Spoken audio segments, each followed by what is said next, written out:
તમને ક્યારેય પ્રશ્ન થયો છે કે આ પૃથ્વી ઉપરના પ્રથમ ગુરુ કોણ છે? પૃથ્વી ઉપરના પ્રથમ શિક્ષક કોણ છે? શિક્ષકનું આ પૃથ્વી ઉપર અવતરણ કેવી રીતે થયું હશે? પ્રથમ શિક્ષક બનવાનું સદભાગ્ય કોને મળ્યું હશે? કેવા પુણ્ય કર્મ કે કેવા ભાવ કર્મ કર્યા હશે એને પ્રથમ ગુરુ અથવા તો પ્રથમ શિક્ષકનું બિરુદ મળ્યું હશે? પ્રથમ શિક્ષકનો અવતાર પ્રાપ્ત કરનાર કેવા સત્કર્મો કર્યા હશે? મને પણ આવો પ્રશ્ન થતો અને મેં મારા આચાર્યશ્રીને પ્રશ્ન પૂછ્યો અને એમણે કહ્યું કે શિક્ષકના આ પૃથ્વી ઉપરના અવતરણની એક દંતકથા છે. તેમણે કહ્યું કે એક ગામ હતું. એ ગામમાં સૌ સુખ શાંતિથી રહેતા હતા. એક વર્ષ વરસાદ ના આવ્યો એટલે ભયંકર દુષ્કાળ પડ્યો. તે છતાં ગામ લોકોએ પોતાની પાસે જે હતું એ અનાજ, કઠોળ, શાકભાજી વાપરી અને જેમ તેમ કરી અને પોતાનું અને પોતાના પશુઓનું ગુજરાન ચલાવ્યું. બીજું વર્ષ આવ્યું. બધાને આશા હતી કે આવતું વર્ષ સારું આવશે, પણ બીજા વર્ષે પણ વરસાદ ના આવ્યો અને ખૂબ દુષ્કાળ પડ્યો. હવે તો પોતાની પાસે હતું એ પણ ખૂટી ગયું હતું.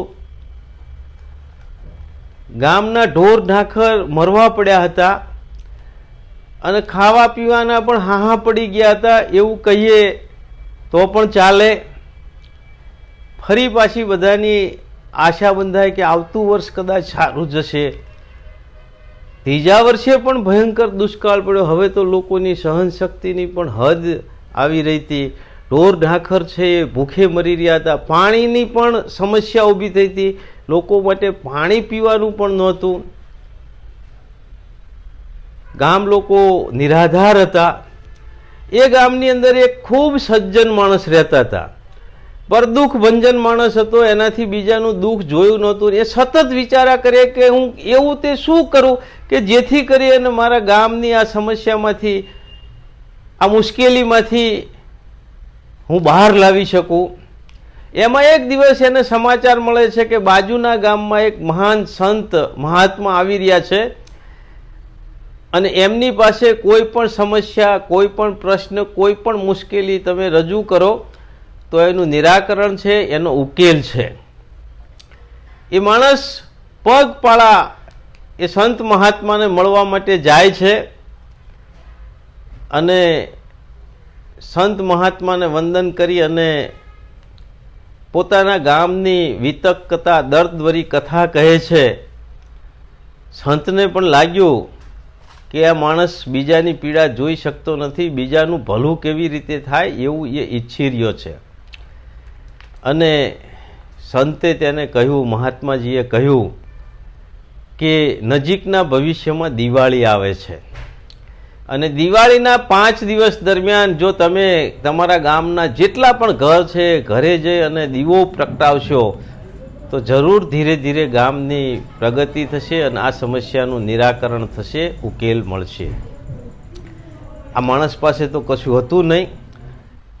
એ 2-4 દિવસ મજૂરી કરી અને ગામના બધા ઘરોને થઈ શકે એટલું તેલ, દિવેટ, દીવા લીધા અને પોતાના ગામ પહોંચ્યા. દિવાળીના 5 દિવસ, બારસ, ભાગ બારસ જેને કહીએ, ધનતેરસ, કાળી ચૌદસ, દિવાળી અને બેસતું વર્ષ, 5 દિવસ આ માણસે ઘરે ઘરે ફરી અને પોતાની પાસે તેલ, દીવો અને દિવેટ લઈ અને બધાના ઘરે દીવા કર્યા. 5 દિવસ પૂર્ણ થયા. ધીરે ધીરે પરિસ્થિતિ સુધરતી થઈ. બીજા લોકોની પણ મદદ મળવા માંડી અને ચોમાસાની ઋતુ આવી અને સરસ વરસાદ થયો.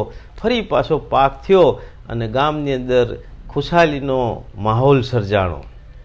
ગામના બધા નાગરિકો એના તરફ ખૂબ અહોભાવથી અને ખૂબ આદરથી જોવા લાગ્યા કે તમે આ કર્યું એમાં અમે બધા અમારી મુશ્કેલીમાંથી છૂટી શક્યા.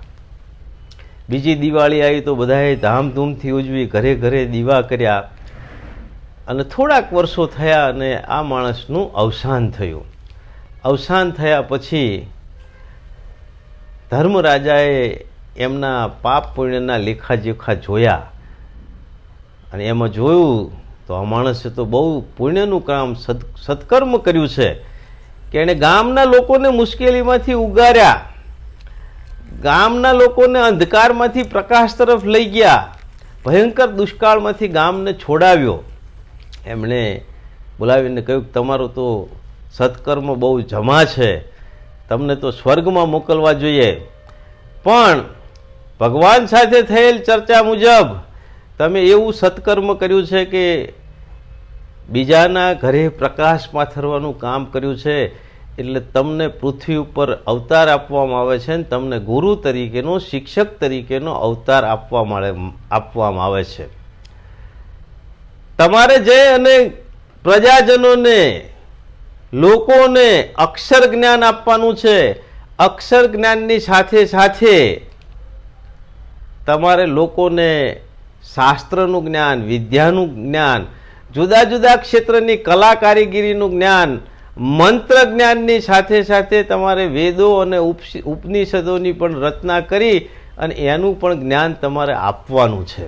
અને આમ શિક્ષકનો જન્મ થયો અને સાથે સાથે ભગવાને કહ્યું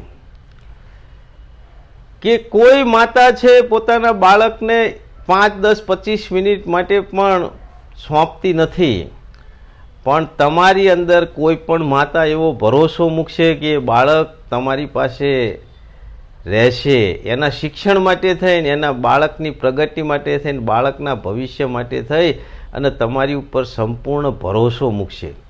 આપને સમાજનો ખૂબ પ્રેમ, આદર અને સદભાવ મળશે. સમાજની અંદર તમારી કીર્તિ, માન અને પ્રતિષ્ઠા રહેશે. આમ ભગવાનના ખૂબ જ આશીર્વાદ સાથે આ પૃથ્વી ઉપર ગુરુનું, શિક્ષકનું અવતરણ થયું અને એ પ્રથમ શિક્ષક આપણા સમાજને, તમામને મળ્યા. એનો આપણને આજે આનંદ અને ગૌરવ છે. મિત્રો, આપ પણ શિક્ષક છો. આપણા કુટુંબમાં, પરિવારમાં કોઈ શિક્ષક હશે ને શિક્ષક હોવાનું તમામને ગૌરવ છે. આપ આ વિડીયોને લાઈક કરો, શેર કરો, સબસ્ક્રાઈબ કરો. ઘણા બધા મિત્રોએ સબસ્ક્રાઈબ કરી ટૂંકા ગાળાની અંદર ઘણું બધું આશ્વાસન, પ્રોત્સાહન આપ્યું છે. એ બદલ સૌનો આભાર. Thank you. જય શિક્ષક.